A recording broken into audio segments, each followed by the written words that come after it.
देख बच्चा,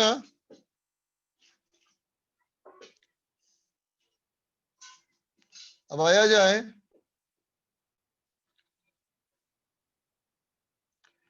statistical law. Statistical law of radio activity. ठीक है बच्चा, तो देखो अब तक जो बात कर रहे थे बेटा हम लोग, अब तक जो हम लोग बात कर रहे थे बच्चा, ये हम लोग बात कर रहे थे किस पे? अब तक हम लोग बात कर रहे थे बेटा डिस्प्लेसमेंट लॉ, है ना। अब आ रहे हैं हम लोग बेटा स्टैटिस्टिकल लॉ। ठीक है, इसमें क्या बात होगी? इसमें बात होगी बेटा क्वांटिटेटिव एनालिसिस, है ना। अब तक जो बात किए थे बेटा हम लोग, ये बात किए थे क्वालिटेटिव एनालिसिस, मतलब रेडियो एक्टिविटी में क्या होता है, रेडियो एक्टिविटी में क्या होता है, ये बात कर चुके थे बेटा हम लोग। अब हम लोग बात करें कि रेडियो एक्टिविटी में कितना होता है, अमाउंट। ठीक है, तो देख बेटा अमाउंट के बारे में रूल क्या कहता है, देखो कहता है बेटा statistical law of radio activity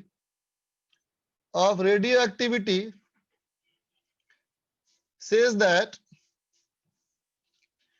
that rate of decay, मतलब टूटने का rate, rate of decay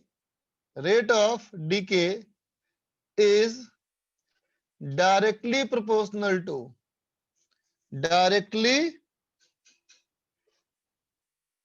proportional to number of live nuclei available। समझा बेटा, कितना number of live nuclei available है। ठीक है, जैसे मान लो अगर मैं कहूं बेटा कि कोई एक्स हमारा कोई एक्स जो है, ये एक रेडियो एक्टिव सैंपल है बच्चा, है ना। ये एक रेडियो एक्टिव सैंपल है ना। ये रेडियो एक्टिव सैंपल बच्चा टूट गया, टूट कर क्या बना बेटा, वाई, है ना। देख बच्चा, ये भी हो सकता है कि वाई हमारा स्टेबल हो, और ये भी हो सकता है बेटा कि वाई अनस्टेबल हो, वाई और टूटे। ठीक है, तो देख बेटा एक्स से टूट करके वाई बना, है ना बेटा। तो ये हमारा क्या है, ये है बच्चा प्रोडक्ट। ये प्रोडक्ट टेम्पोररी भी हो सकता है और ये परमानेंट भी हो सकता है। कहने का मतलब ये हुआ बेटा कि अगर y स्टेबल है तो y रह जाएगा, और y अगर स्टेबल नहीं है बच्चा तो y हमारा क्या होगा, और टूटेगा। ठीक है, तो देख बेटा अगर x टूट करके y बना, x टूट करके y बना, तो x को हम बोलेंगे बेटा पेरेंट न्यूक्लियाई। x को हम लोग क्या बोलेंगे बच्चा, पेरेंट न्यूक्लियाई। और y को हम क्या बोलेंगे बच्चा, y को हम बोलेंगे डॉटर न्यूक्लियाई। ठीक है बेटा, x हमारा हो गया पेरेंट न्यूक्लियाई और y हो गया बेटा हमारा डॉटर न्यूक्लियाई। ठीक है, तो देखो मान लो अगर तुमने कहा कि t इक्वल टू जीरो पे, है ना बेटा, t इक्वल टू जीरो पे एकदम स्टार्टिंग में, t इक्वल टू जीरो पे ये हमारा क्या है बेटा, number of nuclei n not है ना। और ये नंबर ऑफ न्यूक्लियाई जीरो है ना बेटा। कुछ देर बाद क्या होगा, x टूट करके y बनेगा बेटा, y टूट करके बनेगा। इसका मतलब जब टाइम t सेकंड बीत जाएगा, जब टाइम t सेकंड बीत जाएगा, तो ये हमारा नंबर ऑफ न्यूक्लियाई है बेटा n, और ये नंबर ऑफ कितना होगा बोलो, n नॉट माइनस n, है ना। अब कहोगे थोड़ी ही देर बाद t प्लस dt के बाद जो n है बेटा वो क्या होना चाहिए, n माइनस dn, है ना बेटा। थोड़ा सा ये और टूट जाएगा, है ना। तो अब सोचो अगर थोड़ा सा ये और टूट जाएगा तो थोड़ा सा नंबर ऑफ न्यूक्लियाई और घट जाएगा बेटा, बोलो है कि नहीं। थोड़ा सा नंबर ऑफ न्यूक्लियाई और घट जाएगा। ठीक है बच्चा, तो थोड़ा सा ये नंबर ऑफ न्यूक्लियाई और घट गया, तो हमने कहा बच्चा इसको n माइनस dn। ठीक है ना। लेकिन बेटा मजबूरी ये होता है कि dn कभी भी नहीं लिखते हैं बेटा हम लोग, है ना। क्या लिखते हैं लोग बताओ, हमेशा लिखते हैं बेटा हम प्लस। एलिमेंट्री के साथ कभी भी dx या dy या dz को हम कभी भी डिक्रीज नहीं बोलते बेटा, हमेशा इंक्रीज ही मानते हैं dx, है ना। dx का क्या डेफिनेशन है? A very small increment in x। ठीक है, तो देखो बच्चा, जो हमारा पहले n से n प्लस dn हो गया है ना, तो अभी क्या कहा जाएगा? अभी हम कहेंगे रेट ऑफ डीके, टूटने का रेट। तो टूटने का रेट हो जाएगा बेटा dn अपॉन dt, है ना। लेकिन हम जानते हैं क्या होगा, ये घट रहा है तो माइनस, तो dn अपॉन dt का जो माइनस होगा ये कहलाएगा रेट ऑफ dn। और रूल क्या कहता है कि ये डायरेक्टली प्रोपोर्शनल टू n है ना। Rate of decay is directly proportional to n। इसका मतलब क्या हो जाएगा बेटा? ये हो जाएगा minus dn upon dt is equal to कोई कांस्टेंट के साथ आएगा n, है ना, कोई कांस्टेंट के साथ आएगा n। दिस लैम्डा ये कहलाएगा क्या हमारा? इसी को बोलते हैं क्या बच्चा? हम डीके कांस्टेंट बोलते हैं। इसको हम लोग बोलते हैं डीके कांस्टेंट, है ना। डीके कांस्टेंट क्या है कि कोई भी सैंपल में टूटने की तेजी कितनी है ये बतलाता है हमारा क्या? Decay constant. ठीक है, तो माइनस dn अपॉन dt ये हमारा हो गया बच्चा क्या? डीके कांस्टेंट का रूल। ठीक है, इसके पहले नोट करो।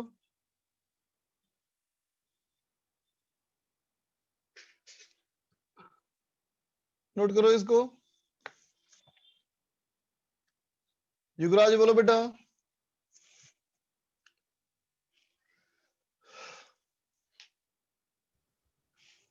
सॉरी सर, आवाज नहीं आ रही तुम्हारी। अर्जित,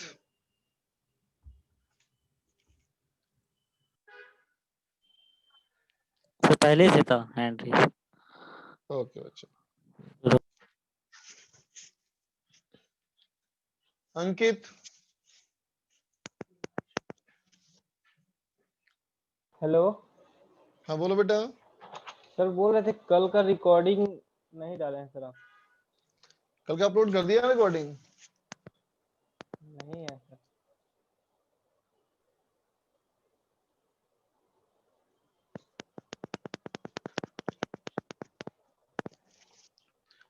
फर्स्ट लाइन लिखा है बेटा, law of radioactivity says that rate of decay is directly proportional to number of live nuclei. और टाइम हो गया, 1 मिनट। नंबर ऑफ, ये लाइव है बेटा, number of live nuclei.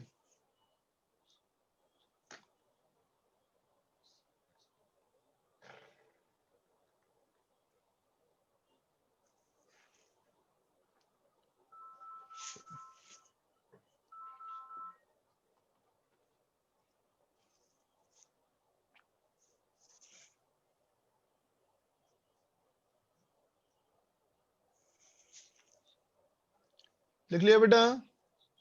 Live nuclei का मतलब है जो अभी डिके नहीं हुआ। लाइव न्यूक्लियाई का मतलब जो डिके नहीं हुआ, है ना। सुरेंद्र, देखो बेटा ये n माइनस डी एन होना तो चाहिए, n माइनस डी एन होना तो चाहिए, लेकिन बेटा dx के साथ, एलिमेंट्री के साथ कभी भी हम लोग माइनस नहीं बोलते, हमेशा बोलते हैं x प्लस डी एक्स, है ना। क्योंकि dx का डेफिनेशन है a very small increment in x। dx का डेफिनेशन क्या है बच्चा? A very small increment in x। ठीक है, लेकिन फिर देखो उसके बाद मैं लगाया dn नीचे, है ना। आदित्य बोलो। सर अभी स्टार्ट हुआ था सर। हाँ अभी स्टार्ट हुआ था। Thank you sir. ओके, देखो बच्चा आगे, तो minus D N upon D T अगर हमारा लैम्डा एन है, अगर minus D N upon D T lambda N है बेटा, तो क्या लिख देंगे इसको हम लोग? देखो इसको लिखेंगे minus D N by N is equal to lambda into D T. Integrate कर ले बच्चा, तो 0 से टाइम टी, और ये हो गया बेटा एन नॉट से एन, है ना। ये तुम्हारा क्या आ जाएगा? Minus L N of N by N naught is equal to minus into lambda T. इसका मतलब क्या बन गया बेटा रूल हमारा? रूल बन गया n बराबर n naught e to the power minus lambda T. ये हमारा बन गया बेटा रूल, है ना, कि नंबर ऑफ लाइव न्यूक्लियाई बराबर होगा बेटा n naught e to the power minus lambda T. ठीक है, अब देख बेटा इस n और n नॉट के बीच में अगर मैं कहूं ग्राफ कैसा बनेगा, इसका ग्राफ कैसा बनेगा, तो देख बेटा ये n वर्सेस t ग्राफ कहोगे अगर, तो n वर्सेस t में क्या कहोगे कि पहले हमारा नंबर ऑफ न्यूक्लियाई क्या था, n नॉट था बेटा, और समय के साथ साथ एक्सपोनेंशियली ये घटता चला गया। ठीक है, अच्छा दो जगह लैम्डा हो गया, दो जगह माइनस हो गया। ठीक बच्चा, ये हमारा घटता चला गया, है ना। अगर कह दोगे बेटा कि t जो हमारा है ये 1 बाई लैम्डा, t को पुट कर दोगे 1 बाई लैम्डा, तो वैल्यू कितनी आ जाएगी, ये तुम्हारी आ जाएगी बच्चा कितना 0.63 n नॉट, है ना बेटा। तो 1 बाई लैम्डा को तुम कैपेसिटर का टाइम कांस्टेंट जैसा ट्रीट कर सकते हो ना, बोलो 1 by lambda is something like time constant of, क्या कह सकते हैं, डिस्चार्जिंग ऑफ कैपेसिटर या चार्जिंग ऑफ कैपेसिटर, है ना बच्चा। अगर मैं कहूं बेटा कि मुझे ग्राफ चाहिए ln n वर्सेस t, है ना बेटा, ln n वर्सेस t, है ना, तो देखो तो कैसे बनेगा, शुरू में होगा बेटा ये ln n नॉट, है ना, और ये बेटा समय के साथ साथ घटता जाएगा लीनियरली, बोलो, है ना। अब ये कैसे आया, अब ये कैसे आया देख लो तुम, अब ये कैसे आया बेटा, यहाँ देखो, इसमें क्या कर बच्चा, इस वाले इक्वेशन में लॉग फंक्शन ले लो, तो ये हो जाएगा बेटा ln n बराबर ln n nought minus of lambda into t, तो क्या हो गया y equal to mx plus c, है ना। तो बोल बच्चा अगर ये y equal to mx plus c है तो इस डायग्राम में बोलो ये जो लाइन आगे जाकर के यहाँ मिलेगी बेटा, इसका एंगल बोल दूं मैं थीटा, तो tan थीटा की वैल्यू क्या होनी चाहिए, बोलो ये होना चाहिए माइनस लैम्डा, बोलो बच्चा होना चाहिए ना। ठीक है, अब देख बेटा, अब यहाँ पे हम लोग डिफाइन करेंगे, अब डिफाइन करेंगे बेटा क्या हम लोग, हाफ लाइफ, है ना, यहाँ डिफाइन कर रहे हैं बेटा हम लोग का हाफ लाइफ। हाफ लाइफ क्या है, TH, ठीक है, TH क्या है बच्चा, तो क्या अगर TH हमारा है, it is a fixed time period, ये एक फिक्स टाइम पीरियड है ना, आफ्टर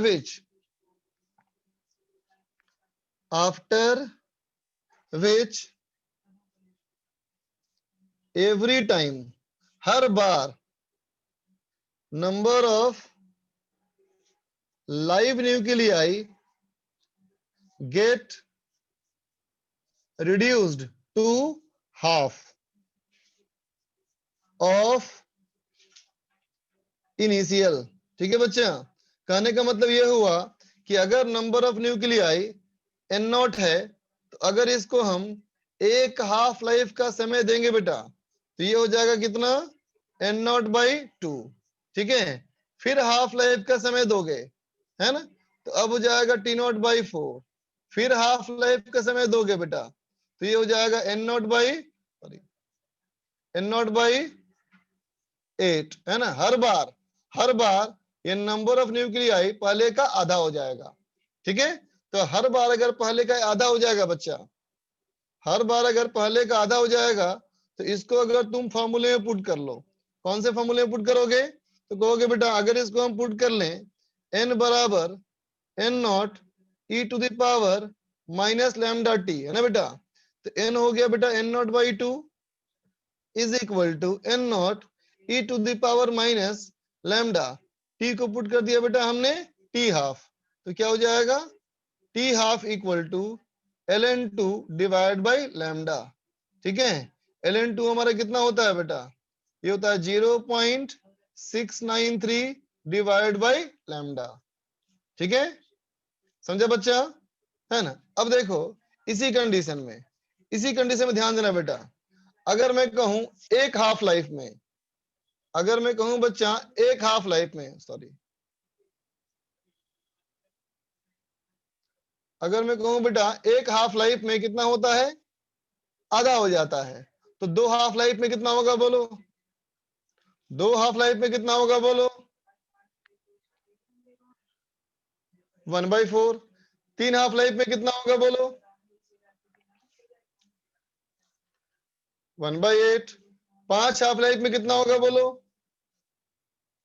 1/2 का पावर 5 है ना बेटा। 10 हाफ लाइफ में कितना होगा, तो कहेंगे n0/2 का पावर 10, बोलो बेटा, है ना। तो अगर कहें बेटा number of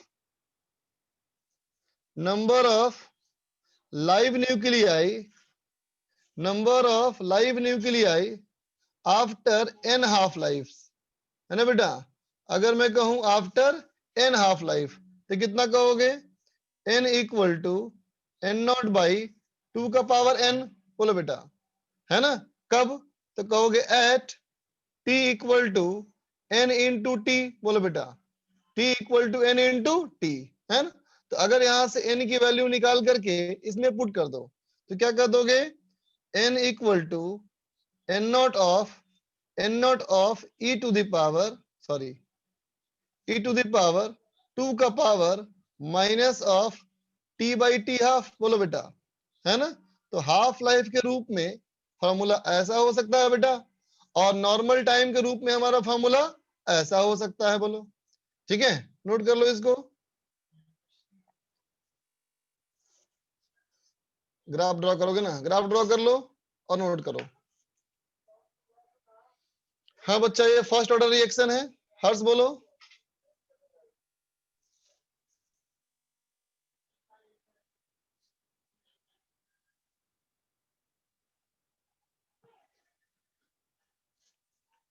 Manish,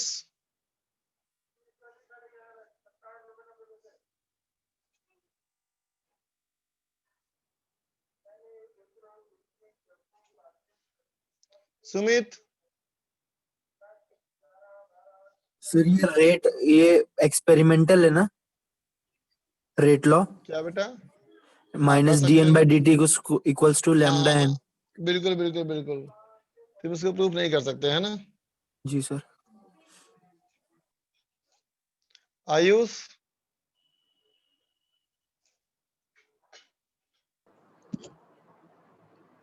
hello sir.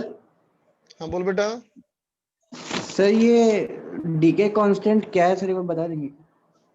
देख बेटा, डीके कांस्टेंट में बतलाता है कि उसका हाफ लाइफ कितना है या फिर वो कितनी तेजी से टूट रहा है। जैसे मान लो अगर मेरे पास 2 रेडियो एक्टिव एलिमेंट हो बेटा, एक एक्स हो और एक वाई हो, है ना, यस। ठीक है ना। तो देख बेटा, एक्स रेडियो एक्टिव एलिमेंट और वाई रेडियो एक्टिव एलिमेंट के टूटने का रेट अलग अलग हो सकता है ना। जैसे कि मान लो यूं कहूं कि मेरे पास 100 न्यूक्लियाई था बेटा एक्स का और 100 न्यूक्लियाई था वाई का, है ना। ये दोनों अलग अलग एलिमेंट के रेडियो एक्टिव सैंपल है ना। यस। ठीक है बेटा, तो अगले 1 सेकंड के बाद या अगले 1 मिनट के बाद या अगले 1 घंटे के बाद उन दोनों का नंबर ऑफ न्यूक्लियाई अलग अलग हो सकता है ना, बोलो। Yes sir. है ना। तो अलग अलग उसमें क्या अलग अलग हुआ, तो कहोगे एक स्लो टूट रहा होगा और एक फास्ट टूट रहा होगा, है ना। यस। ठीक है, तो लैम्डा भी क्या बतलाता है हमको, उनके टूटने की तेजी बतलाता है, कौन फास्ट टूट रहा है कौन स्लो टूट रहा है। जिसका यस लैम्डा ज्यादा है बच्चा, इसका मतलब वो फास्ट टूट रहा है ना। Yes sir. Thank you sir. Welcome बेटा।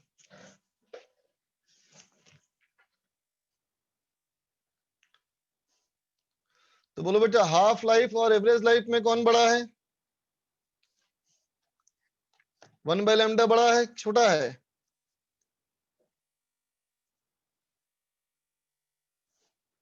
देखते हैं निकाल करके बच्चा।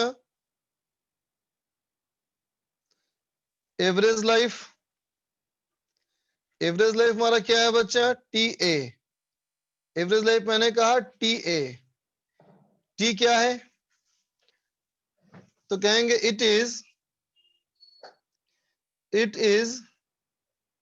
The time period, it is the time period on an average on an average a radioactive nuclei remain undecayed, मतलब बिना टूटे हुए, है ना बेटा? क्या बोलेंगे? ऑन एवरेज एक न्यूक्लियाई जितना देर तक नहीं टूटा वही हमारा बच्चा एवरेज लाइफ है। ठीक है, जैसे कि मान लो अगर तुम्हारे पास 100 एलिमेंट थे बेटा एक्स के, एक्स टूट करके बन रहा है वाई, 100 एलिमेंट थे बेटा, और 100 घंटे के बाद अब तुम्हारे पास एक भी न्यूक्लियाई नहीं बचा, है ना? 100 घंटे के बाद सारा न्यूक्लियाई डीके कर गया। इसका मतलब हम क्या कहेंगे बच्चा? इसका मतलब हम ये कहेंगे कि एक न्यूक्लियाई का ऑन एन एवरेज 1 घंटा एवरेज लाइफ है। बोलो, बात समझा ना? ठीक है, 100 न्यूक्लियाई अगर 100 घंटे में खत्म हो गया, इसका मतलब ऑन एन एवरेज एक न्यूक्लियाई का लाइफ कितना रहा? एक घंटा, है ना? ठीक है, तो देख बेटा, हम कह रहे थे बेटा एन जो हमारा है वो क्या है? ये N naught E to the power minus lambda T. बोलो, तो इसका मतलब टी हमारा क्या होगा? तो कहेंगे टी हमारा होगा 1 by lambda of ln of N naught by N. बोलो बेटा, होगा? ठीक है, तो फिर एवरेज लाइफ का मतलब क्या होगा? तो कहना एवरेज लाइफ का मतलब होगा integration of T D N upon integration of D N, है ना? कहां से कहां? तो कहोगे एन नॉट से 0 और ये हमारा एन नॉट से 0। ठीक है बेटा, ये हमारा हो गया एवरेज लाइफ का डेफिनेशन। ठीक है बच्चा, है ना? इसको जब सॉल्व किया जाता है बेटा तो रिजल्ट आता है T average is equal to 1 by lambda, है ना बेटा? और ये कितना था देखो, ये था हमारा था 0.693 बाई लैम्डा, है ना बेटा? और ये हमारा कितना है? 1 बाई लैम्डा। तो क्या कहेंगे? टी एवरेज टी हाफ से बड़ा है ना? टी एवरेज टी हाफ से बड़ा है ना? तुम ग्राफ में भी दिखा सकते हो, ग्राफ में भी कर सकते हो बेटा। देखो कि अगर हम यूं ग्राफ ड्रॉ करें किसका? N naught versus T graph, है ना बेटा? तो N naught versus N versus T, N naught नहीं एन वर्सेस टी, है ना बेटा? तो एन वर्सेस टी का अगर हम ग्राफ बनाए तो ऐसा एक्सपोनेंशियली घटता हुआ बनेगा। ठीक है बच्चा, तो अब देखो अगर कहोगे जो नंबर ऑफ न्यूक्लियाई था बेटा पहले एन नॉट, अब हो गया नंबर ऑफ न्यूक्लियाई हाफ, तो हाफ होने में जो समय लगता है ये हमारा क्या है बेटा? ये हमारा है टी हाफ। ठीक है, और टी एवरेज जो हमारा है बेटा, टी एवरेज क्या है? ये इससे बड़ा है, टी एवरेज इससे बड़ा है। इसका मतलब यहाँ क्या होगा? नंबर ऑफ न्यूक्लियाई कम बचेगा बेटा। कितना बचेगा यहाँ पे? 0.37 एन नॉट। अच्छा, ऊपर गलत हो गया डायग्राम में, इसको ठीक करो बच्चा। मैं गलत पुट कर दिया वैल्यू, मैंने यहाँ गलत लिख दिया वैल्यू, ये 0.37 था। ठीक कर लो इसको। ऊपर वाला ग्राफ में 0.37 नोट करो।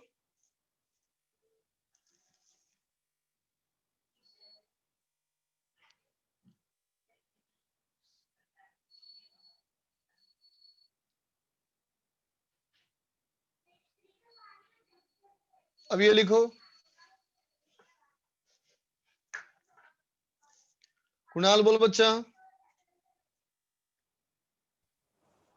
सर ये तो वही है ना जो केमिकल काइनेटिक्स में पढ़ते हैं केमिस्ट्री के अंदर, हाफ लाइफ हाँ एवरेज वैसा लाइफ ही है, वगैरह। बिल्कुल वैसा ही है। अच्छा।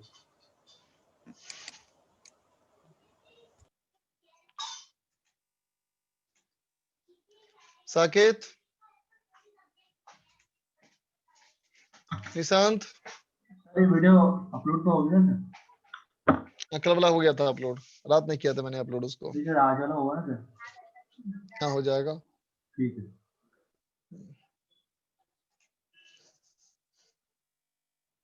सुमित,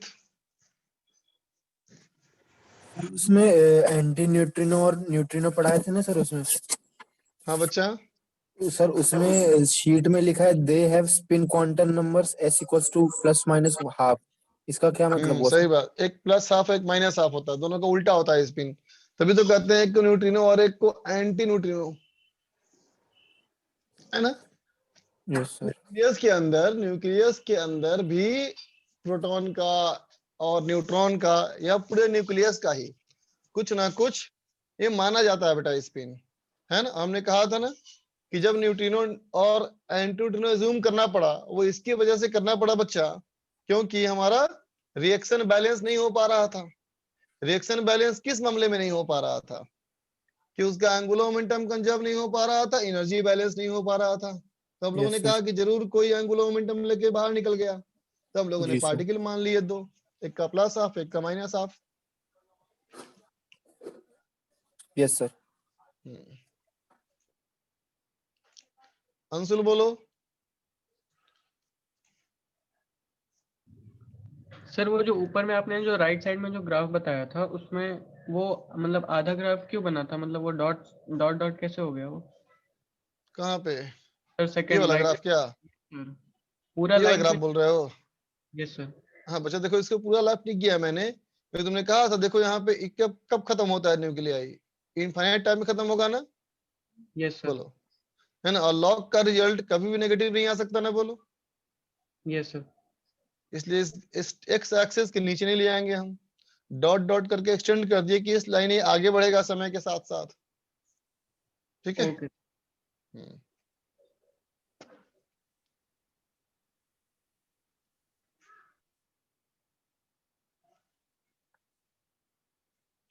टेस्ला साहब बोलिए।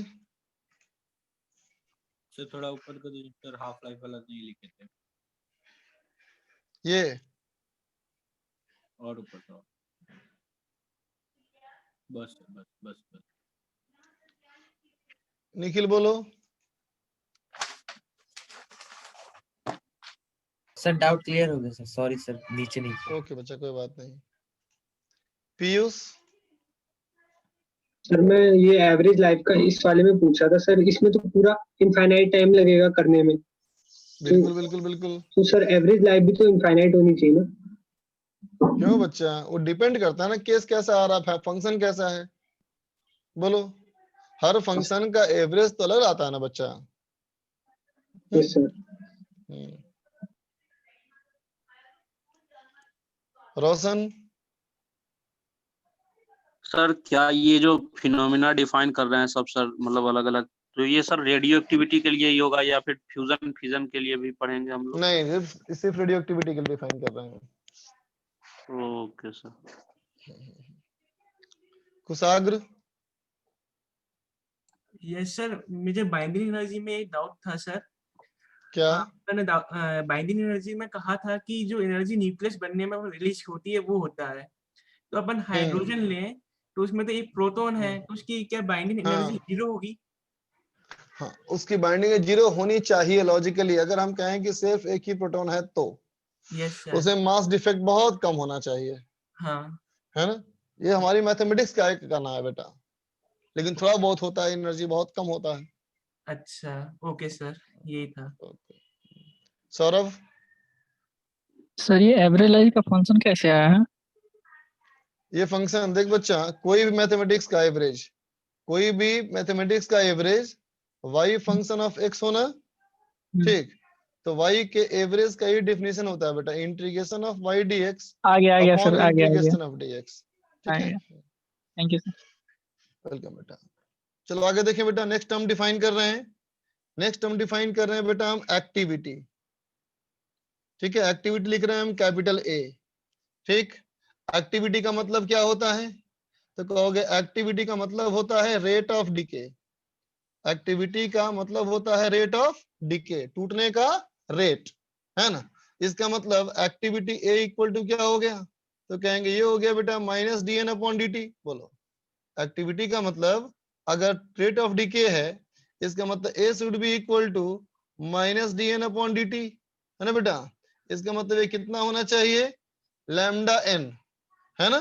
तो बताओ अगर मैं कहूं बेटा इनिशियल एक्टिविटी, तो इनिशियल एक्टिविटी कैसे कहोगे, तो ये कहोगे A nought, A nought equal to क्या होना चाहिए फिर, लैम्डा इंटू एन नॉट। बोलो बेटा, है ना। अब इन दोनों को आपस में डिवाइड कर लो। अब अगर तुम आपस में डिवाइड कर लोगे तो क्या बन जाएगा बेटा, A upon A nought is equal to N by N nought. तो क्या हो जाएगा a इक्वल टू, ये क्या हो जाएगा, ये हो जाएगा तुम्हारा e to the power minus lambda T. तो a equal to e naught a naught to the power minus lambda T. समझा बेटा, समझा? यही हमारा क्या होता है बेटा rule, first activity, first order chemical reaction का, है ना, कि जो क्वांटिटी का वेरिएशन का फंक्शन होता है बेटा, वही फंक्शन एक्टिविटी के वेरिएशन का भी होता है। बात समझे? रेट ऑफ डिके और नंबर ऑफ न्यूक्लियाई, ये दोनों ही हमारा फंक्शन एक्सपोनेंशियली वेरी करता है। इसका मतलब हम हाफ लाइफ के बाद ये भी कह सकते हैं कि हमारी एक्टिविटी आधी हो गई। बोल बेटा, है ना? हम कह सकते हैं एवरेज लाइफ के बाद ये एक्टिविटी में भी कितना बचेगा, 0.37 बचेगा। बोलो बच्चा, ये बात समझे बेटा? ठीक है, तो एक्टिविटी मतलब क्या हुआ, टूटने का रेट। मतलब इसको वैसे ही समझो, तुम अगर न्यूक्लियाई को समझते हो बेटा डिस्प्लेसमेंट जैसा, तो एक्टिविटी को समझो वेलोसिटी जैसा। ठीक है, अब चलो एक टर्म डिफाइन करते हैं बेटा, स्पेसिफिक एक्टिविटी। स्पेसिफिक एक्टिविटी क्या है, देखो इसके मैंने कह दिया एएस, है ना। तो स्पेसिफिक एक्टिविटी का मतलब होता है बेटा activity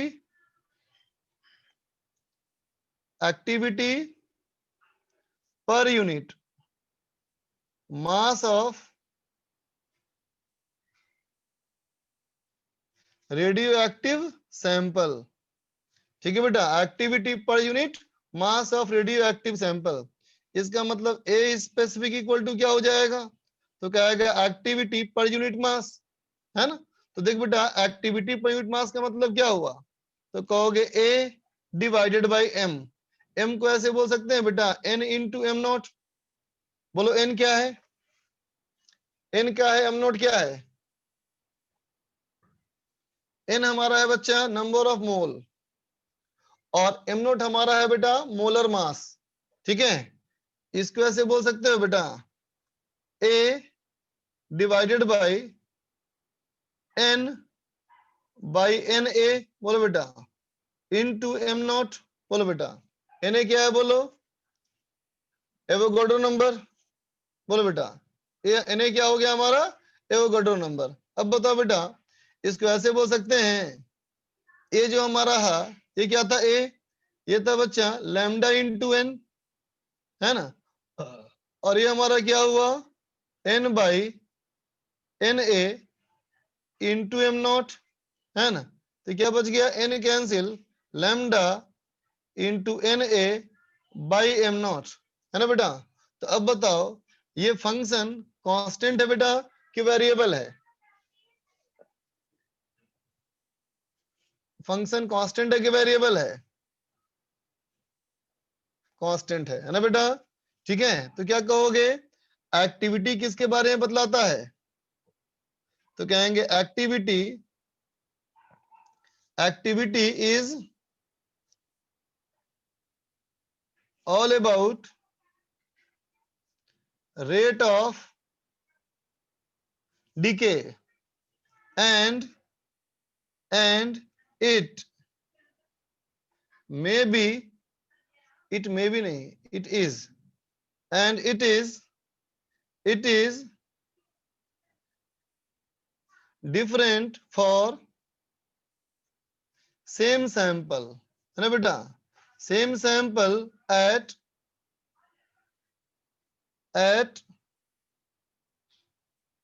different time.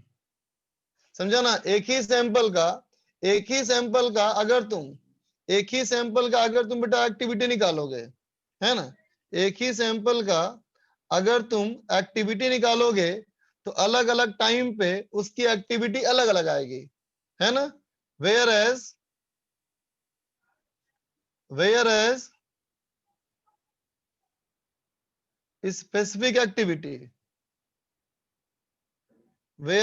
specific activity is constant for a particular element, है ना बेटा। किसी पार्टिकुलर एलिमेंट के लिए स्पेसिफिक एक्टिविटी क्या होती है बेटा, हमेशा कांस्टेंट रहती है। ठीक है, लिख लो, ऊपर से लिखो, यहां से स्टार्ट करो लिखना, एक्टिविटी से लिखो।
नोट कर ले बच्चा।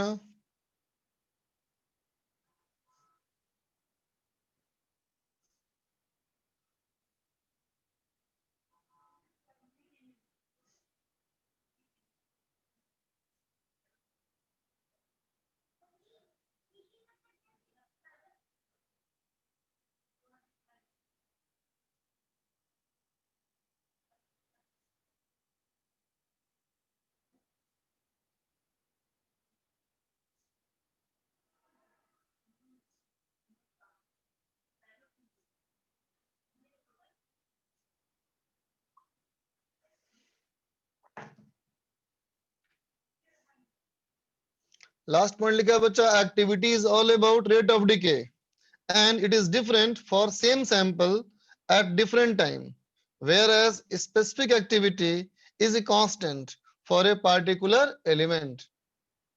ठीक है,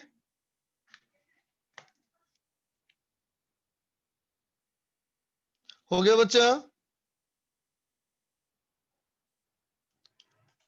कुणाल बोलो। सर इसके अंदर ये जो एक्टिविटी है वो तो हमने एक तरह से एकदम एक जर्नल कैटेगराइज कर दिया एक्टिविटी को, और जो स्पेसिफिक एक्टिविटी है वो as per the element depend करेगी कि वैरी करेगी कि वो मतलब कौन सा अलग एलिमेंट पे वो अलग अलग है। अलग जैसे मान लो अगर कॉपर है या निकेल है या जिंक है ना, इन सब का स्पेसिफिक एक्टिविटी अलग अलग होगा, है ना, लेकिन जो भी होगा वो कांस्टेंट होगा, है ना बेटा? Yes sir. लेकिन अगर सिर्फ कॉपर की ही बात करें तो कॉपर अगर रेडियोएक्टिव एलिमेंट अगर है, मान लीजिए लिया जाए, तो उसी कॉपर का बेटा एक्टिविटी अलग अलग समय पे अलग अलग होगा। ठीक है? Yes sir. अब है सर एक ग्रेविटेशन का डाउट था सर, छोटा सा था। बोलो सर एक्स एक्सिस पर x बराबर +-1 m +-2 पे 1 kg का मास रखा हुआ है सर, और पूछ रहा है कि और सर 1 kg का मास रखा हुआ है, x बराबर +-1 +-2 ऐसे ही मतलब इन्फिनिटी माइनस इन्फिनिटी तक। हाँ ठीक। और पूछ रहा है कि मतलब ओरिजिन पे इक्विवेलेंट पोटेंशियल क्या होगा, तो सर अरे बच्चा तो बहुत सिंपल हो गया, -gm/r का सबका ऐड करते जाओ, सीरीज बन जाएगी एक। हाँ तो सर उसने उसने सिर्फ 2 से मल्टीप्लाई कर देंगे ना सर, उसने नहीं किया था सॉल्यूशन में। 2 से मल्टीप्लाई नहीं किया मतलब x बराबर 1 मीटर पे निकाले और x बराबर -1 मीटर पे वही आएगा, तो 2 से मल्टीप्लाई कर देंगे ना, 1 से इन्फिनिटी तक। हाँ करेंगे, बिल्कुल करेंगे, बिल्कुल करना चाहिए। तो वो सॉल्यूशन में नहीं किया था। तो हो सकता है मिस्टेक हो सॉल्यूशन में, तुम भी चेक कर लो अपना सॉल्यूशन एक बार। ठीक है? ठीक है सर, ओके सर। चलो क्वेश्चन लिखो बेटा, लिखो there is a sample of a radioactive element X। ठीक है बेटा? कहता है कि रेट जोड़ो, एक मिनट। कहता है बेटा कि amount of energy released from the decay of one nuclei is 100 mega electron volt. ठीक है, and from this sample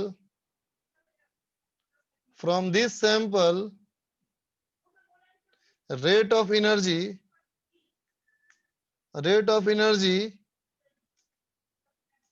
emitted is 100 watt at t equal to 0 and 25 watt at t equal to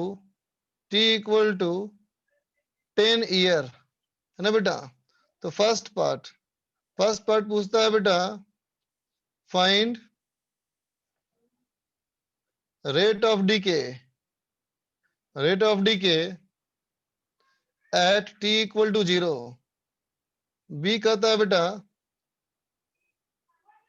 find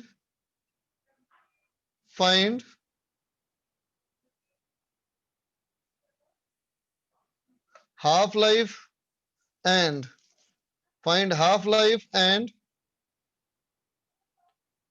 decay constant, half life और decay constant। C कहता है बेटा find number of live nuclei at t equal to 0। करो तो बच्चा, बनाओ।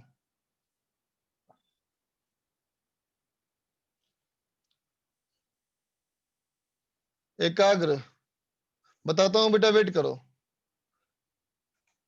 Amit sir ये PDF भेज दीजिएगा सर, थोड़ा सा छूट गया। हाँ भेज दूंगा, ओके।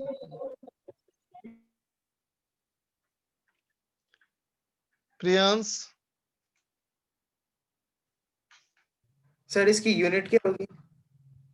एक्टिविटी की यूनिट हम बताएंगे, Yes, थोड़ा sir. सा वेट कर लो, बताएंगे, बिल्कुल बताएंगे, लिखवा देंगे पॉइंट नोट में भी हम। रिसु बोलना है बेटा कुछ?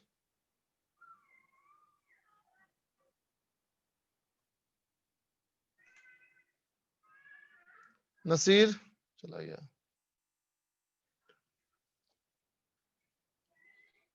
डिके ऑफ वन न्यूक्लियाई है बच्चा, वो decay of one nuclei.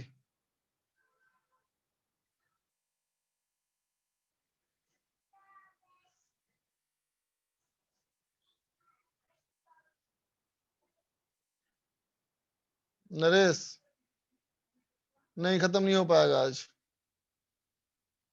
Next class में खत्म हो करके शायद नया चैप्टर स्टार्ट कर ले हम लोग।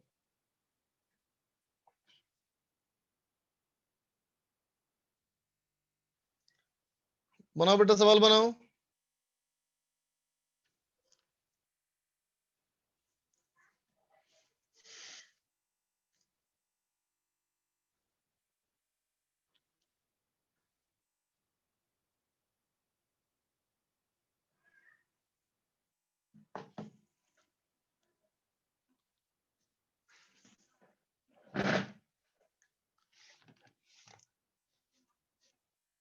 चलो देखो बच्चा, मैं बनाता हूं, सीखो बेटा इसको। सॉल्यूशन देखना बच्चा, देखो बेटा हमारा सवाल कहता है बेटा एक न्यूक्लियाई, कहता है देखो एक न्यूक्लियाई टूटेगा, अगर एक न्यूक्लियाई टूटेगा बेटा तो हमको 100 मेगा इलेक्ट्रॉन वोल्ट की एनर्जी मिल रही है बेटा, लेकिन मुझे कंपेयर किसमें करना है, देखो वाट में। वाट का मतलब क्या हो गया बच्चा, जूल पर सेकंड, है ना। तो देखना बेटा 100 मेगा इलेक्ट्रॉन वोल्ट को जूल में कन्वर्ट करो तो हो गया 100 इंटू 10 का power 6 into 1.9 1.6 into 10 to the power -19, that is equal to 1.6 into 10 to the power 1.6 into 10 to the power 628 minus 11 joule. बोलो बेटा, ठीक है। अब देखो जो हमारा आउटपुट मिल रहा है बेटा, आउटपुट फ्रॉम सैंपल है ना बेटा, ये सैंपल से हमें कितने मिल रहे हैं आउटपुट बेटा, 100 जूल पर सेकेंड। तो एक न्यूक्लियाई टूटने से बेटा इतना मिला है ना, और सैंपल से मिल रहा है बेटा हमको इतना। इसका मतलब क्या होगा, तो कहोगे बेटा number of nuclei decayed per second. तो एक सेकेंड में नंबर ऑफ न्यूक्लियाई कितना डिके किया, दोनों को डिवाइड कर दो, 100 divided by 1.6 10 to the power minus 11 equal to 6 point कितना हो जाएगा, 6.2 इंटू 10 टू द पावर 12। बोलो बेटा, होगा? समझा बच्चा? तो number of nuclei decayed per second यही तो होता है बेटा, यही ना होता है ऑफ डिके। बोलो, यही ना होता है ऑफ डिके, है ना? इसी को ना बोलते हैं बेटा एक्टिविटी। इसका मतलब यही तो हमारा एक्टिविटी था। 6.2 इंटू 10 टू द पावर 2 क्या कहेगा, डिकेड पर सेकेंड। क्या था इसका यूनिट, तो क्या आएगा, डिकेड पर सेकेंड को कहा जाता है डीपीएस, है ना, डिसइंटीग्रेशन पर सेकेंड या डीके पर सेकेंड। ठीक है बच्चा, ये एक्टिविटी का हो गया यूनिट, है ना। अब देखो बेटा अगला सवाल कहता है बेटा find half life and decay constant, है ना। तो देखो बेटा सेकंड पार्ट के लिए तुम्हें क्या कहा था बेटा, जिस तरह से नंबर ऑफ न्यूक्लियाई वेरी करता है बेटा, उसी तरह से एक्टिविटी वेरी करता है। बोलो है कि नहीं? तो क्या कहा गया बेटा हमसे कि 100 वाट से हुआ होगा बेटा 50 वाट, और 50 वाट से हुआ होगा 25 वाट। बोलो, है ना। तो एक हाफ लाइफ में हुआ बेटा 50 वाट, दूसरे हाफ लाइफ में हुआ होगा 25 वाट, और ये क्वेश्चन में कितना दिया है, 10 साल के बाद। इसका मतलब बेटा 2 half life is equal to 10 year. इसका मतलब बेटा एक हाफ लाइफ कितना होना चाहिए, तो हो गया 5 ईयर। बोलो है कि नहीं? ठीक है। अगर हमको कहता है बेटा डीके कांस्टेंट, तो लैम्डा क्या होता है, 0.693 डिवाइड बाई टी हाफ, है ना बेटा। तो इसको सेकंड में चेंज कर लो, तो हो जाएगा 0.693 divide by 5 into 365 into 24 into 60 into 60। बोलो बेटा होगा इतना, होगा ना। चलो मैं निकालता हूं, देखो कितना आता है इसमें, देखते हैं बच्चा। ये हमारा है 693 divide by 5 divide by 365 divided by 24 divided by 36। ये होगा बेटा 4.4 इंटू 10 टू द पावर 3 तो हमारा यहाँ हो गया बेटा, है ना। 3 तो हमारा यहाँ हो गया, 4 और 5 और 4 9 10 to the power 9 10 to the power 9 second inverse. ठीक है। अब आ जाओ सी पार्ट में। सी पार्ट में कहा था बेटा find number of live nuclei at T बराबर 0। तो देखो बेटा सी वाले के लिए कहोगे बेटा टी बराबर 0, इसका मतलब ए बराबर लैम्डा इंटू एन। ए हमारा कितना था बेटा, ये था 6.2, तो कहेंगे 6.2 इंटू 10 टू द पावर कितना था, 10 to the power 12 10 to the power 12 equal to lambda हो गया बच्चा 4.4 into 10 to the power 9 into हो गया बेटा n। इसका मतलब n कितना हो गया, तो कहोगे n हो जाएगा हमारा 6.2 divided by 4.4 into 10 to the power 3, that is equal to 1.5 कर लो अप्रोक्स, है ना। 1.5 से कुछ छोटा होगा, 1.3 के आसपास, 1.3 नहीं 1.4 के आसपास होगा बेटा। 1.4 इंटू 10 टू द पावर 3 इतने होंगे बेटा न्यूक्लियाई। बोलो ठीक है, समझा? नोट कर ले बच्चा। निमिष बोलो। सर बी पार्ट में -9 होगा। बी 10 पार्ट की में पावर -9 होगा। -9। हाँ सॉरी सॉरी, सही बोला। बी पार्ट में 10 टू द पावर -9 होगा ये, तो ये भी हो जाएगा -9, तो हो जाएगा 12 और 9 21, 10 टू द पावर 21 हो जाएगा -21। बेटा ये, +21 ना। हाँ यस सर, +21।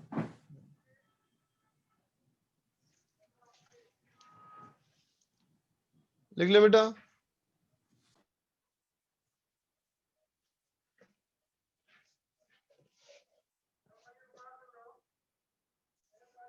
कुशल बोलो। सर मुझे वो स्पेसिफिक एक्टिविटी का मतलब समझ में नहीं आया, उसका मेन मतलब समझ में नहीं आया। एक्टिविटी पर यूनिट मास, जैसे मान लो सपोज करो अगर x को रेडियो एक्टिव एलिमेंट है ना, ठीक, यस सर। तो उस एक्स वाले सैंपल का जो मास होगा, है ना बेटा, ठीक, तो कहेंगे 1 ग्राम सैंपल से 1 ग्राम सैंपल से कितना निकल रहा है, उसका कितना डीके हो रहा है, 1 ग्राम सैंपल से कितना डीके हो रहा है, यही हमारा हो गया एक्टिविटी इन स्पेसिफिक एक्टिविटी। समझे?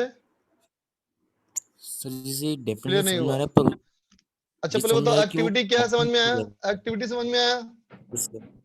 Yes sir. जैसे मान लो तुम एक्स का कोई सैंपल लिए, है ना बेटा, तो 1 सेकंड में वो यस सर। कितना टूट रहा है, यही हमारा एक्टिविटी हो गया, ठीक है? Yes sir. 1 सेकंड में कितना टूट रहा है बच्चा, ये एक्टिविटी हो गई, है ना? Specific yes sir. एक्टिविटी का मतलब ये हुआ कि उसी सैंपल में अगर मास 1 ग्राम हो तो 1 ग्राम सैंपल में कितनी तेजी से टूट रहा होगा। अच्छा आगे सर। समझ में आया? Yes sir. सर एक और डाउट था कि जो हम जो बोलो। एंटी न्यूट्रिनो न्यूट्रिनो लेते हैं, तो हाँ सर हमने बीटा, सर हमने ये कैसे डिसाइड किया कि बीटा माइनस और बीटा प्लस में न्यूट्रिनो एंटी न्यूट्रिनो लेना है? नहीं, हमने सिर्फ 2 पार्टिकल माने, हमने सिर्फ 2 चीजें माने, और ये माना दोनों का उल्टा होना चाहिए, क्योंकि उसका रिएक्शन भी तो उल्टा है, एक न्यूट्रॉन से प्रोटॉन बन रहा है और एक प्रोटॉन से न्यूट्रॉन बन रहा है। अच्छा, बात समझे? पर सर हमने ये न्यूट्रॉन और कैसे डिसाइड प्रोटॉन किया का, कि न्यूट्रॉन और प्रोटॉन का बेटा न्यूक्लियस में अलग स्पिन माना जाता है, ठीक है? यस है सर। ना? तो अगर न्यूट्रॉन से प्रोटॉन बना तो उसका स्पिन अगर +x है ना, तो प्रोटॉन से न्यूट्रॉन टूटने -x मानेंगे ना। Yes sir. तो हम लोगों ने बस ये माना कि 2 पार्टिकल हैं, 2 एक दूसरे के अपोजिट हैं। अच्छा okay sir, thank you sir. Okay बच्चा। ध्रुव बोलो बेटा। आपको कैसे पता कि ये 2 हाफ लाइफ में 10 इयर्स पर पहुंचा है? हाँ, अब तुमको रेशियो 2 का रेशियो तुम्हें याद करना पड़ेगा ना। 100 वाट से 25 वाट क्वेश्चन में दिया था ना बेटा, तो 100 वाट और 25 सर वाट पर को वो देखते तो ही समझ जाना अपन चाहिए कि number 2 of bar live half होगा न्यूक्लियाई को बेटा। देखते हैं ना। हाँ, तो जो लाइव तो सर न्यूक्लियस अपन होगा बेटा उसी एनर्जी से ना की पावर थोड़ी आ ना रही होगी बात ना। करते, अपन तो बोलो बोलो। हाँ यस सर। हाँ हाँ यस सर। क्लियर हो गया?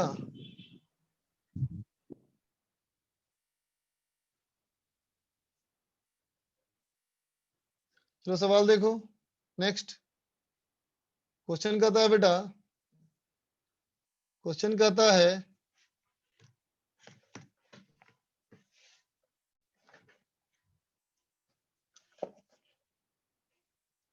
the rate of energy emitted from a sample required in laboratory is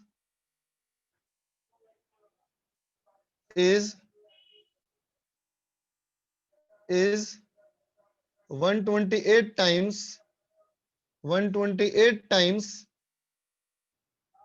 that is permissible. Find the time after which it can be used safely. If half-life of the sample is 10 hour. ठीक है, चलो बनाओ। अमित बोलो बेटा। Sir पिछले question में direct वैसे नहीं कर सकते कि मतलब 100 वॉट से डायरेक्ट 25 वॉट नहीं जा सकता? हाँ जा सकते हैं। तो कितना टाइम लोगे? 2t आप लोगे डायरेक्ट ना? सर तो वो टी हाफ ही हो जाए, जैसे 100 वॉट से 25 वॉट, फिर 25 वॉट से 25/4 इस रेशियो में अगर हुआ तो। हाँ ऐसा होते जाएगा। तो क्या, तो उसको दो हाफ लाइफ मान लेंगे उसको। सर तो पूरा 2 हाफ मतलब हाफ लाइफ तो सर 10 ईयर आ जाएगी ना उस केस में तो। नहीं बच्चा, हाफ लाइफ का मतलब क्या होता है कि नंबर ऑफ न्यूक्लियस आधी होनी चाहिए, तो एक्टिविटी भी आधी हो जाएगी। एक्टिविटी भी आधी हो जाएगी समझ तो गया सर, समझ गया। यस सर, समझ गया। सुमित बोलो। सर परमिसिबल मतलब क्या होता है? जो अलाउड हो। ये सर हो गया। बहुत सारे बच्चों का सही आंसर आ गया। गुड है ना बेटा। देखो अगर वो सैंपल अभी x है बेटा, है ना, अगर ये सैंपल अगर x है और ये हमारा 128 गुना इमिट कर रहा है, तो मैंने मान लिया कि if E naught is equal to permissible rate of emission, है ना बेटा, जितना वो इमिट करेगा, है ना बेटा, उसमें हमारा ई नॉट जो है परमिसिबल है। तो अभी वो कितना इमिट कर रहा है? ये इमिट कर रहा है 128 ई नॉट। क्यों इमिट कर रहा है? क्योंकि इसमें रिएक्शन हो रहे होंगे बेटा, है ना, और इतने सारे रिएक्शंस हो रहे हैं जितने में इतनी एनर्जी इमिट हो सकती है ना। लेकिन एक हाफ लाइफ के बाद क्या होगा? नंबर ऑफ न्यूक्लियस आधी हो जाएगी, नंबर ऑफ लाइव न्यूक्लियस आधी हो जाएगी बेटा। इसका मतलब क्या हुआ कि रेट ऑफ इमिशन भी आधा हो जाएगा। बोलो बेटा, है ना। इसका मतलब कुछ देर के बाद क्या बचेगा? इसमें 64 यूनिट बचेगा। फिर उसके बाद क्या होगा? तो कहेंगे 32 ई नॉट हो जाएगा। फिर कुछ देर बाद क्या हो जाएगा बच्चा? 16 हो जाएगा ई नॉट। फिर क्या हो जाएगा बेटा? ये हो जाएगा 8 ई नॉट। फिर क्या हो जाएगा? ये हो जाएगा बेटा 4 ई नॉट। फिर इसके बाद क्या हो जाएगा? ये हो जाएगा 2 ई नॉट। फिर इसके बाद होगा ये ई नॉट, है ना। मतलब इतनी बार समय करना पड़ेगा बेटा, है ना। तो कितने हाफ लाइफ हुए? तो कहोगे 1 2 3 4 5 6 7। इसका मतलब हुआ बेटा 7 हाफ लाइफ। बोलो बेटा, है ना। कहेंगे 7 हाफ लाइफ मतलब क्या हो गया? तो कहेंगे 70 आवर का समय लगेगा। ठीक है, ठीक है बच्चा। अगला सवाल देखो। अगला सवाल हमारा है बेटा कि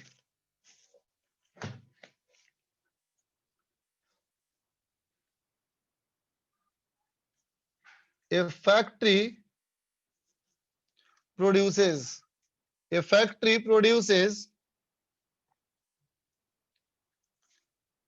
radioactive element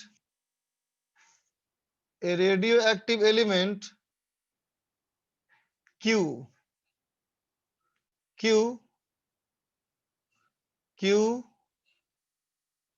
atom per second which decays to a stable nuclei in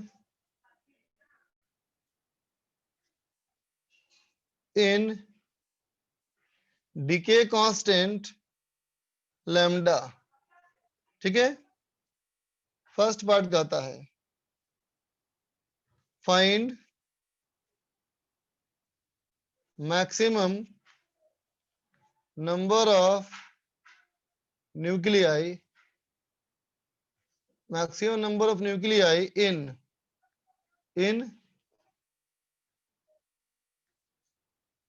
radioactive sample। ठीक है। बी कहता है find number of nuclei of X. X कौन था? तो एक्स था हमारा radioactive. And Y, Y क्या था हमारा? जो था स्टेबल एज ए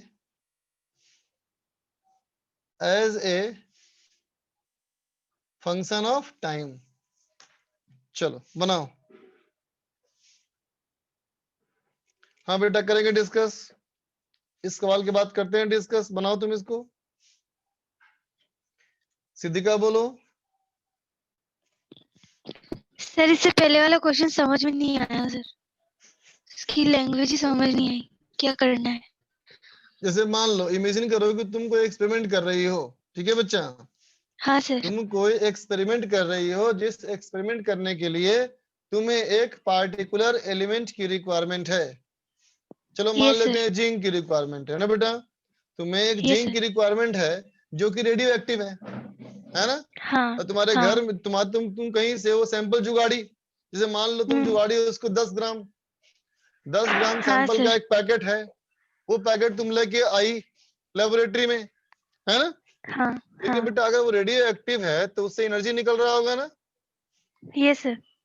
है ना? और वो एनर्जी इतनी हो सकती है बच्चा कि तुम्हारे लेबोरेटरी के दूसरे इंस्ट्रूमेंट को डिस्टर्ब कर दे। हाँ सर। हो सकती है। तो कहता है मान लो अगर उसमें परमिसिबल वैल्यू, मतलब एनर्जी जो सिस्टम को डिस्टर्ब ना करे, वो इनॉट है है ना? लेकिन ये सैंपल अब अभी इमिट कर रहा है कितना? 128 गुना इमिट कर रहा है। तो अभी यूज नहीं कर सकते ना उसको हम? हाँ सर अभी नहीं कर सकते। लेकिन क्या होगा, धीरे धीरे समय के साथ रेडियो एक्टिव का सैंपल का नंबर ऑफ न्यूक्लियाई घटता जाएगा ना, वो स्टेबल में कन्वर्ट होता जाएगा ना? एनर्जी भी कम होती जाएगी। Yes sir. समझ में आया? हाँ सर, तो ये ई नॉट तक ही जाएगा, ये कैसे पता चलेगा? अच्छा ई नॉट हमने मान लिया जो परमिसिबल है। हाँ हाँ हाँ, उसके बाद भी और घटेगा, लेकिन अभी इस्तेमाल नहीं कर सकते। जब ई नॉट हो जाएगा तो इस्तेमाल कर सकते हैं। हाँ सर आ गया सर। चलो इसको बनाओ, इसको बनाओ।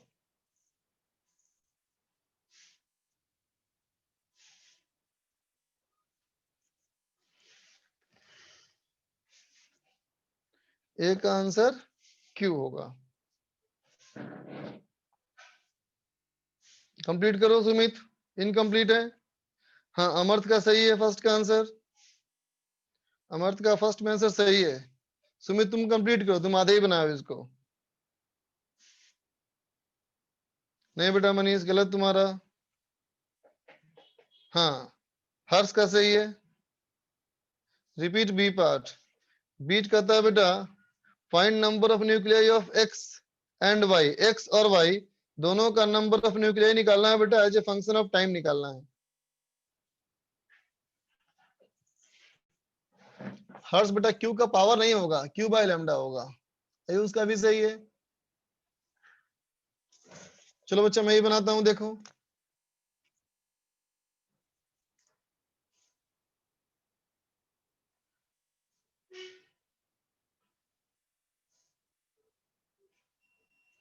देखो बच्चा,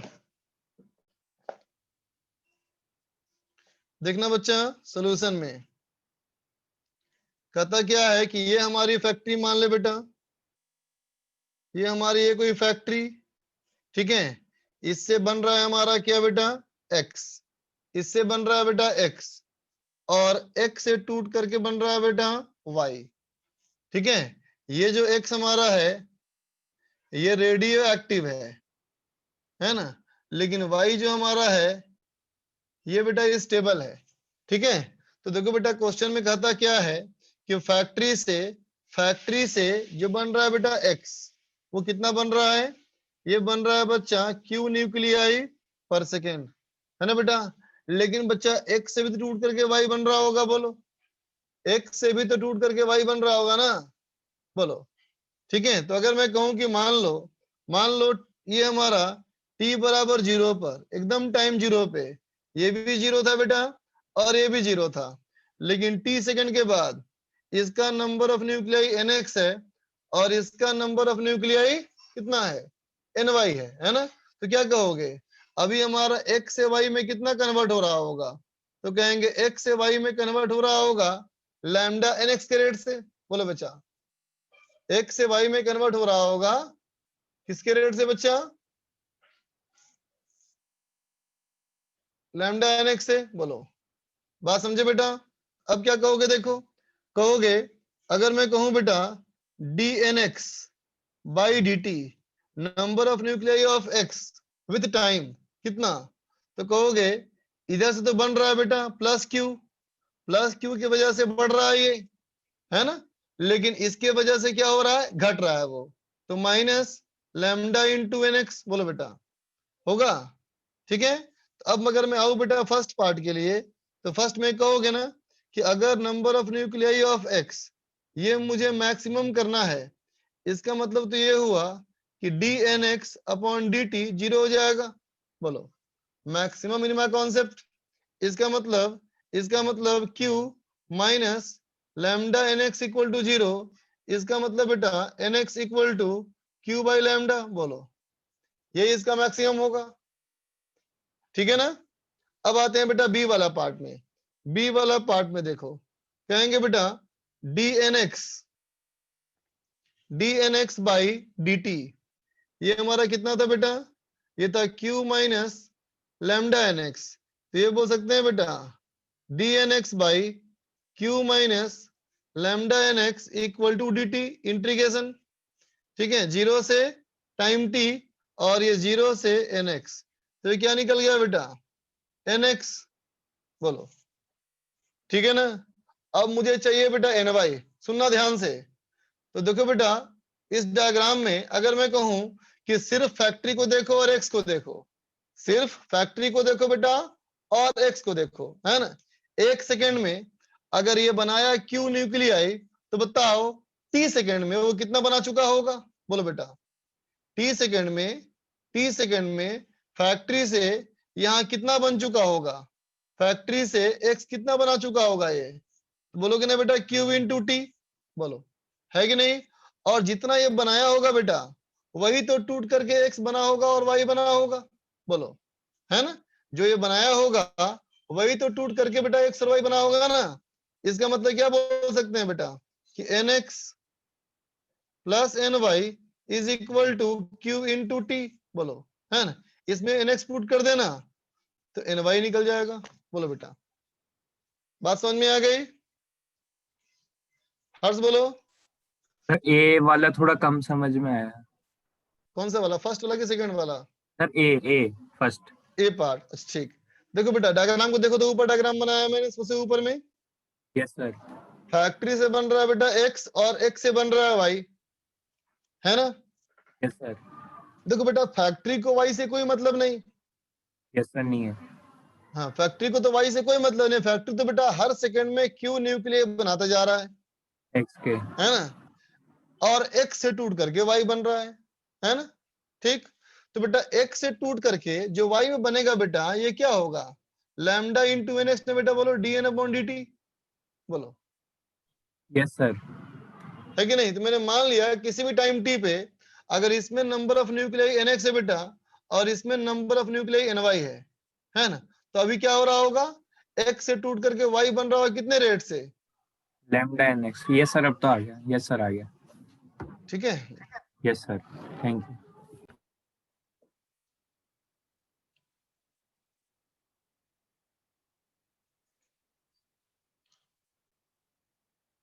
संकेत,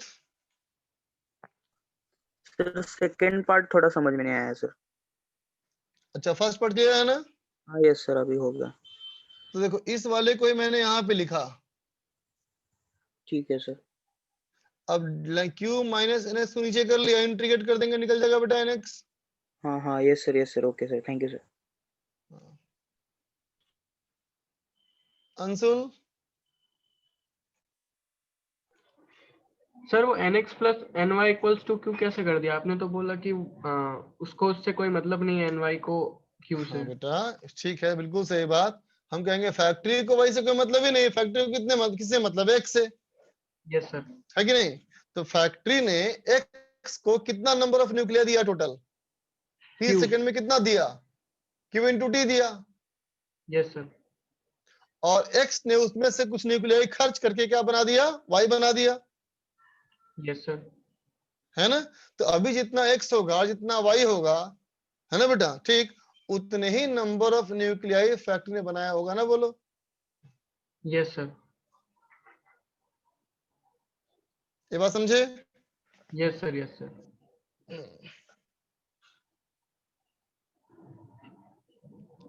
अब क्या करना है डिस्कस बताओ हम लोग को आज, अंशुल? सर आज सेक्शन ए भी करना है और एक्सरसाइज 3 पार्ट 2 होमवर्क दिया था जो कि डिस्कस नहीं करना है। एक्सरसाइज 3 पार्ट 2 नहीं करना है, और न्यूक्लियर का दिया था मैंने सेक्शन ए और बी, वो करना है डिस्कस। Yes sir.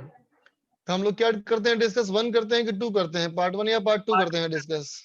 पार्ट 2 नहीं करते हैं, पार्ट 1 करते हैं, ठीक है चलो okay. Sonali sir doubt clear हो गया? ओके। निशांत है बोलो। फिर थोड़ा ऊपर वाले में डाउट है सर। इसमें क्वेश्चन में ए पार्ट में सर, ए पार्ट में सीट में ना बेटा, सीट में ना? नहीं सर, ए पार्ट में सर। अच्छा ये सवाल का ए पार्ट में डाउट था? हाँ सर। अच्छा इस सवाल में ए पार्ट में, हाँ वो डाउट क्या है इसमें बेटा, बोलो। सर ये जो आपने टी कुछ टी टाइम पे कुछ लिखा है ना सर, ये लिखा है जो लेफ्ट हैंड साइड में क्यूटी आया है सर, इसमें थोड़ा हाँ? इक्वेशन थोड़ा बता देख दीजिए। बच्चा, इस सवाल में फैक्ट्री जो है ना वो क्यू न्यूक्लियाई पर सेकंड बना रहा है लगातार, ठीक है कितना सर। बनाता जा रहा है वो, तो टी ठीक है टाइम में इसने कितना प्रिपेयर कर दिया होगा अब तक? क्यूटी, ठीक है। क्यूटी प्रिपेयर कर दिया होगा, बोलो है कि नहीं? तो हाँ सर। फैक्ट्री क्या करता है उम्मीद? फैक्ट्री उम्मीद करता है कि number of nuclei Q into T होना चाहिए। हाँ सर। किसका? जो एक्स का, एक्स्ट्रा है कि नहीं? हाँ लेकिन सर। एक्स ने कहा कि मैंने कुछ नंबर ऑफ न्यूक्लियाई खर्च कर दिया वाई में, ठीक है सर। है ना? तो हाँ जो हाँ उसने हाँ खर्च किया और जो उसके पास बचा है वही ने टोटल बनाया फैक्ट्री से। हाँ सर। हाँ सर, ठीक समझ गए ना अब? ठीक है सर, थैंक यू। ओके बच्चा, चलो डिस्कस करते हैं सीट अब।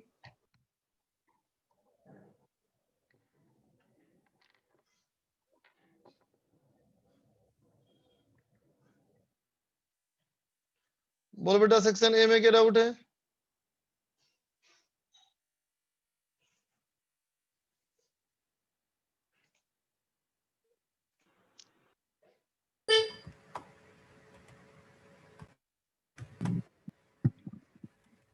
सर A2 में एग्जैक्ट क्यों नहीं आ रहा है? A2 sir. A2 sir. Sir A2 में यूनिट दूसरी आ रही है पीछे। देखते हैं बच्चा। A2 कहता है assume the radius of nuclei, ये हमारा है बेटा R naught, A to the R equal to 1.3 A to the power 1/3 10 power minus 15, ठीक है? ये हमारा मास नंबर है। Evaluate the nuclei density of nuclei and number of nucleon per unit volume of the nucleus, take mass of 1 nucleon equal to इतना। तो खाली बेटा calculation है, मैं क्या बताऊं इसमें? हाँ, अगर नहीं आ रहा तो टेंशन मत लो उसका, जानते ही हो करना क्या है। सो भाई रेडियस दिया हुआ हमको है ही, रेडियस से निकाल लेंगे बच्चा वॉल्यूम, बोलो रेडियस से निकाल लेंगे हम वॉल्यूम, है ना बेटा? तो मास कितना हो गया न्यूक्लियस का? तो कहेंगे देखो एक न्यूक्लियाई का, है ना बेटा, एक न्यूक्लियाई का मास हमारा कितना है? 1.67 10 पावर माइनस 27, है ना बेटा? तो कहेंगे n इंटू एम, एक न्यूक्लियाई का मास हो गया बेटा n इंटू एम, है ना? तो अब देखो अगर एक न्यूक्लियर मास हो गया और हमारा क्या होना चाहिए मास? ये होना चाहिए बेटा n इंटू ए भी होना चाहिए ना, बोलो ठीक है? तो अब इसको अगर आपस में डिवाइड कर दें, कांस्टेंट के इंटू ए, सॉरी रुको रुको यार क्या कर दिया मैंने,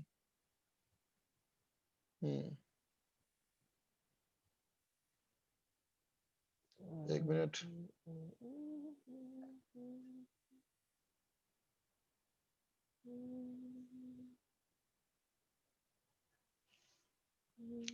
बेटा कर तो लोगे ना इसको? कोई कुछ नहीं बोल रहा, क्या हो गया?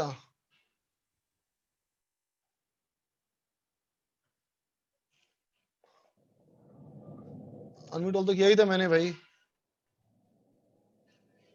नहीं हो पा रहा हो क्या अनम्यूट? हाँ फिर बंद हो गया आपने। हो गया है जैसे। यस सर हो गया सर। हो गया। Yes sir. चलो हो जाएगा अच्छा सर। देख, हाँ मैं एक तेरा न्यूक्लियस, नाम लूं। देखो एक चिरकुट आ गया कोई। देखो अगर a इक्वल टू 1 पुट कर दे बेटा, a इक्वल टू 1 पुट कर देगा, a इक्वल टू 1 पुट कर दोगे तो मास पता है तुमको, a इक्वल टू 1 पुट करके बेटा वॉल्यूम निकाल ले तो डेंसिटी निकल गई। बोलो है ना, खाली सिंपल कैलकुलेशन है बेटा, पूछने के साथ सवाल नहीं है। इसे बताओ सेक्शन बी का बताओ। सर 39.22 नहीं है, ये सब गलत है। कोई बात नहीं बेटा, हो सकता है गलत इसमें, खाली कैलकुलेशन इसमें मैं क्या करूं बताओ इसमें बेटा। B2 सर B2 देखो बेटा, B2 में देखो, B2 में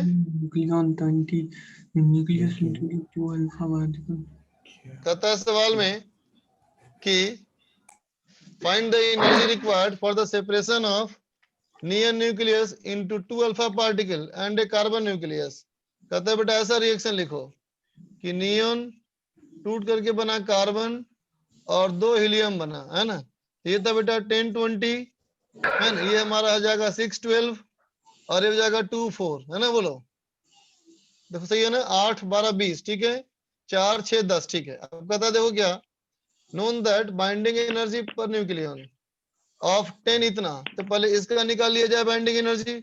बोलो इसका कितना हो जाएगा बाइंडिंग एनर्जी, इसका बेटा 8.03, तो 8.03 इंटू 20 है ना बेटा।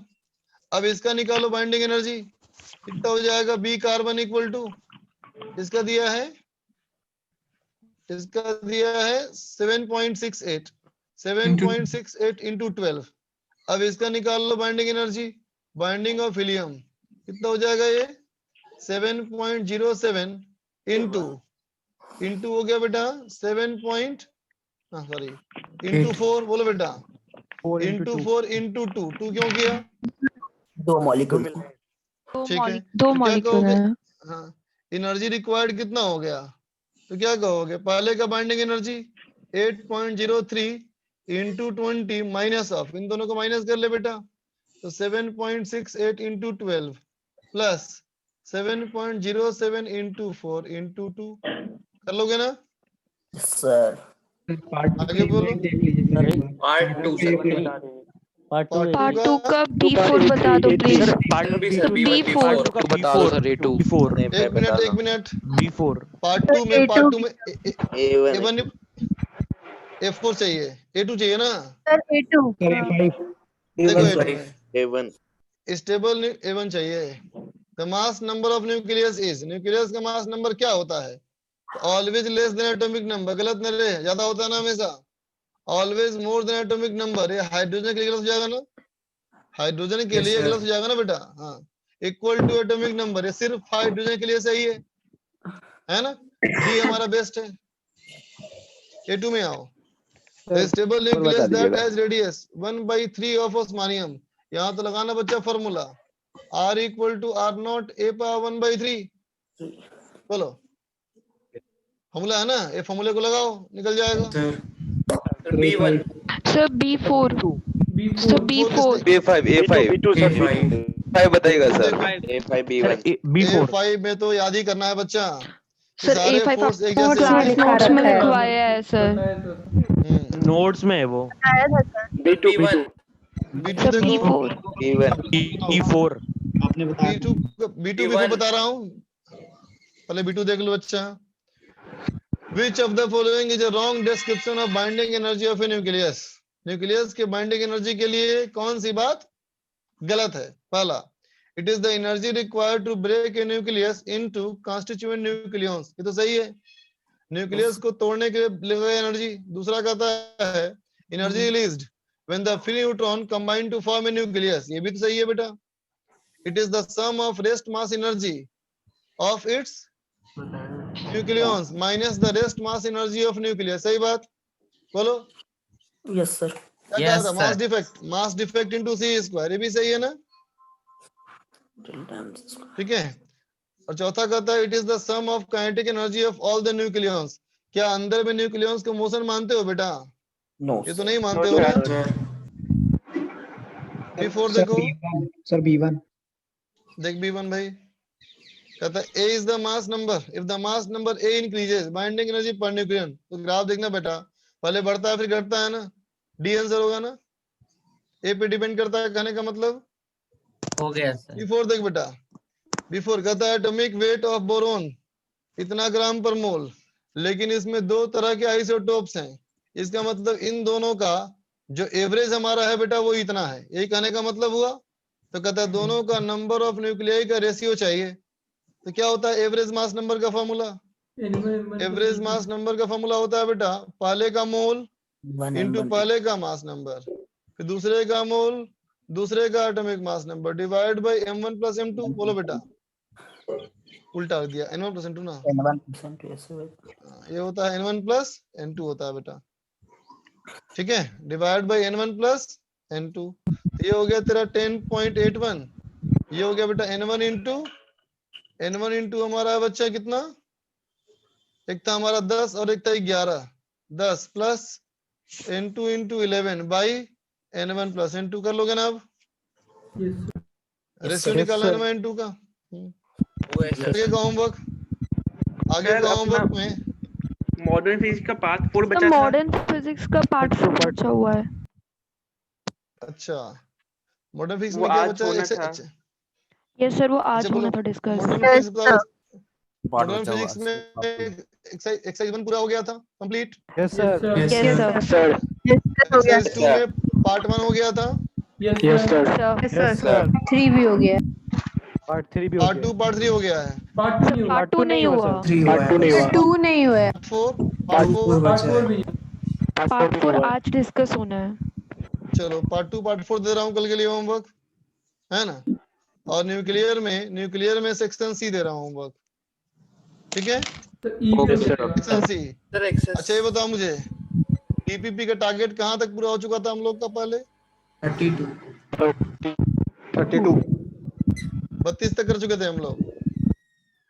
27 तक हुई थी जेपीबी में, तो 27 तक 32 तक। अच्छा मैंने वीडियो बना दिया था ना, 27 तक बना दिया था सर आपने। उसके बाद डिस्कस नहीं हुआ ना कुछ भी? नो सर नहीं, उसके बाद तो नहीं हुआ डिस्कस, ठीक है। फिर तो इस वीक का टारगेट रखो B28 से B30 का, ठीक है। Okay sir. इस वीक का टारगेट B28 से B30। Okay sir. 32 तक टारगेट पहले दे दिया था। दे चुका हूँ का? Yes sir. 32 तक दे दिया था। कर चुका है तो बहुत अच्छी बात, अगर नहीं कर चुकी हो तो 28-30 कर लो, है ना।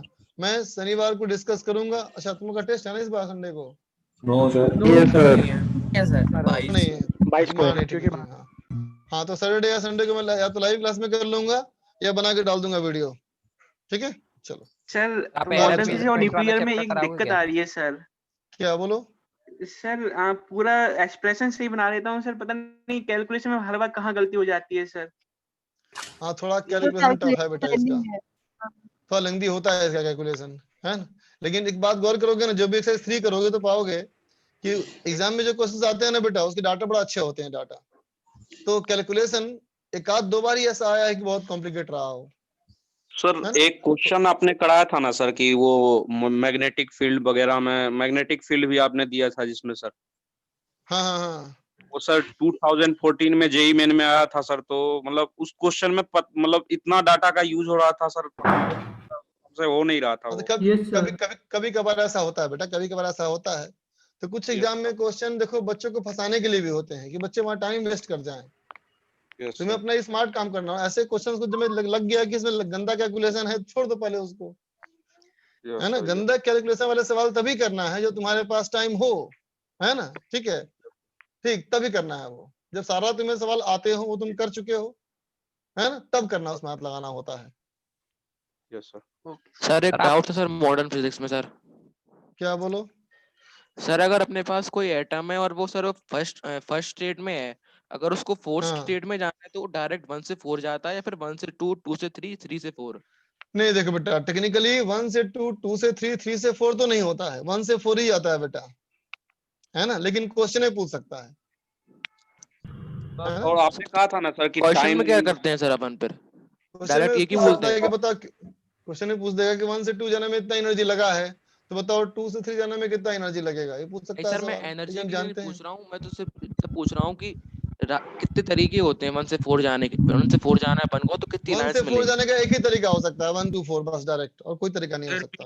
और 4 से 1 आने के लिए सर? हाँ, उसमें 4 से 2, 4 क्या से 1 में सर? आने का तरीका बहुत सारे हो सकते हैं। सर एटम एक ही है। एक एटम के लिए कितने होंगे? एक ही एटम है, यस सर। एक ही एटम है बेटा, तो इसमें 4 ऐसे होंगे ना करना, सर? 4 - 1 सर एक maximum number of photon sir निकलेंगे, मेंस 4 में - 6 1। दिया था आंसर। सर 6 आंसर आ रहा है। स्पेक्ट्रल लाइंस पूछा था सर। हाँ तो सर, उसमें मेरा भी 6 वही होगा डाउट बेटा। था सर आपसे उस दिन। हाँ बच्चा, इसमें होता है कंफ्यूजन सवालों में, मानता हूं मैं, लेकिन यह सवाल देने वाले ही गलती है। वहां 1 आइटम लिखा हुआ नहीं होना चाहिए था, लेकिन लिखा हुआ सवाल है 1 आइटम में, क्या कर सकते हैं, तो ऑप्शन में ही नहीं गलत था लिखा है। हाँ गलत लिखा था वो। सर मेरा भी उस दिन यही डाउट था आपसे। स्पेक्ट्रल लाइन सिर्फ एक आनी चाहिए मतलब? स्पेक्ट्रल लाइन बेटा देखो, सवाल में ये पूछा जाता है कि स्पेक्ट्रल लाइंस कितनी हो सकती हैं, है ना। तो अगर हमारे पास सैंपल है तो हम कर देंगे Nc2, और अगर एक ही एटम है तो कहेंगे अगर चौथे ऑर्बिट में है और फर्स्ट में आ रहा है तो ज्यादा से ज्यादा नंबर ऑफ फोटोन n-1 निकल सकता है। नो सर, ग्राउंड स्टेट में और 4 में जा रहा है। ऊपर जाने में तो एक ही तरीका है, 1 से 4 बस, ठीक है। चलो सर आप बाय एरर बच्चा। एंड मेजरमेंट वाला चैप्टर कराओगे क्या? हाँ कराऊंगा, बिल्कुल कराऊंगा। ओके अगला कौन सा होगा सर? अगला